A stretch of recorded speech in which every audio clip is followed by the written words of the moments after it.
puerta a puerta, que realizaba viajes a pueblos.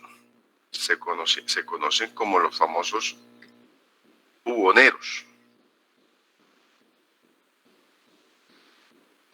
Cargaba su carreta con abundantes bienes. Escúchenme que me están pidiendo permiso de entrada.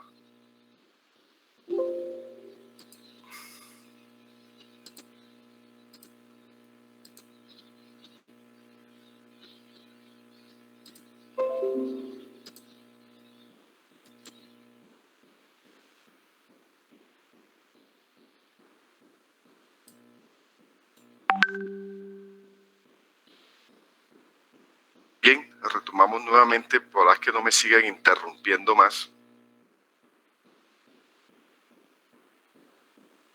Se conocían como los famosos buhoneros, esos que viajaban de forma ambulante vendiendo de puerta a puerta. Realizaban sus viajes a pueblos. Todavía vemos buhoneros en nuestro entorno.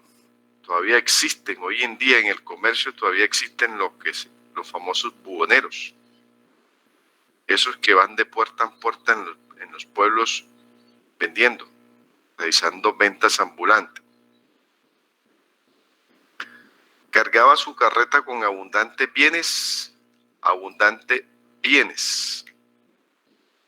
Ahí nace un concepto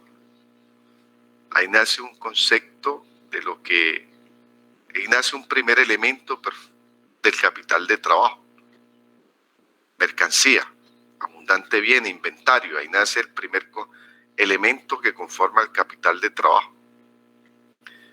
Y recorría una ruta para venderlos. Esos inventarios, esa mercancía, pues obviamente debe rotarse, venderse. Esta mercancía era reconocida como capital de trabajo. Perfecto. Esa mercancía, o lo que nosotros conocemos como el inventario, era reconocida y actualmente también es conocida, o es un elemento que conforma el capital de trabajo de la compañía. Pues al rotar por el camino, al rotarla, al venderla, se convertía en utilidades. En muchas circunstancias, esa mercancía que se vendía por el camino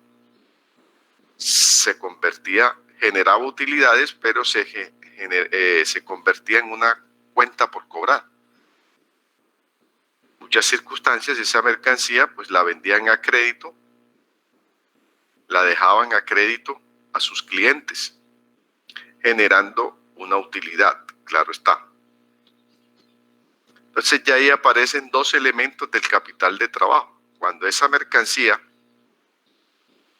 adquiere la mercancía, tenemos un elemento del capital de trabajo que son los inventarios.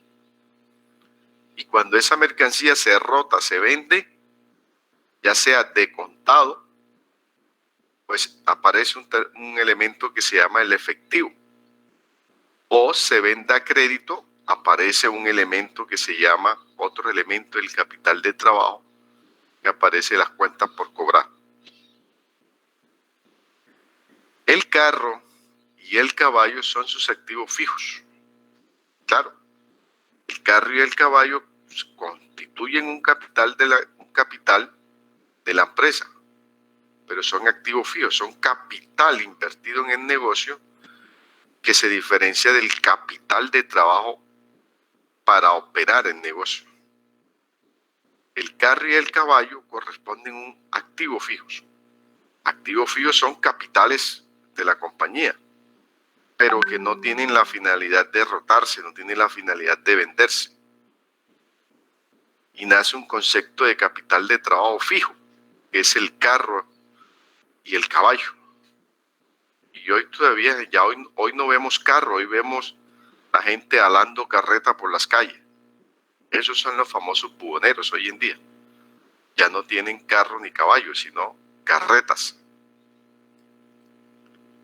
las cuales su carreta se convierte en un capital, un activo fijo, que muchas veces esos son adquiridos o financiados con capital contable, es decir, con capital propio. Capital propio, compran el caballo o la carreta,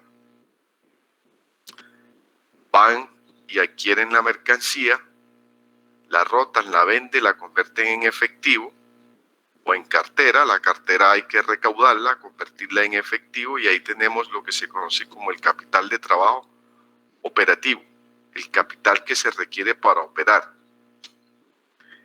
El caballo y la carreta se convierten en un capital necesario para poder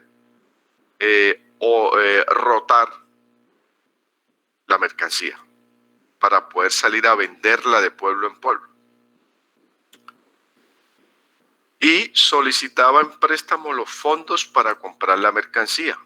Es ahí donde aparece un elemento financiador del capital de trabajo, que son los proveedores. Y solicitaba en préstamo los fondos para comprar la mercancía. Es lo que hoy se conoce como un elemento financiador del capital de trabajo de las organizaciones, que son los proveedores de bienes y servicios, los que nos proveen los recursos para adquirir o los que nos proveen los recursos para operar. Pues el proveedor nos suministra la mercancía, la empresa esa mercancía tiene que salir a rotarla, a venderla, de contado se genera el efectivo, o a crédito se convierte las cuentas por cobrar, que hay que recuperarla, hay que recaudarla para poder pagar al proveedor, a quien nos financió la mercancía. Esa deuda constituye pasivo a corto plazo, claro, corto plazo o pasivo corriente, el cual se debe pagar en un periodo inferior a un año. Pasivo a corto plazo, un periodo corriente. El corto plazo dice que tenía que ser cancelada después de cada viaje, es decir, al final del día de la venta, la venta diaria, tiene que pagar o cancelar a ese proveedor de mercancía para garantizar la solvencia del pago y poder acceder a otro préstamo. Eso es lo que hoy también vemos en la operación normal de muchos negocios. Recurrimos al financiamiento de nuestros inventarios a través de los proveedores. Se sale a vender, o se establecen estrategias para vender la mercancía, otorgando créditos o vendiendo de contado, y al final del día, pues de los recaudados se paga al proveedor, a quien le suministra el capital a través de los recursos que conforman los inventarios. ¿Para qué? Para poder acceder a otro préstamo. Es decir, para que el proveedor nos suministrara nuevamente la mercancía para salir a vender esa mercancía de pueblo en pueblo, pues necesitábamos pagar el día a día de lo que el proveedor nos suministra. Es allí donde podemos ver, en esas pocas palabras, de lo que es el origen del capital de trabajo, los elementos se identifican los elementos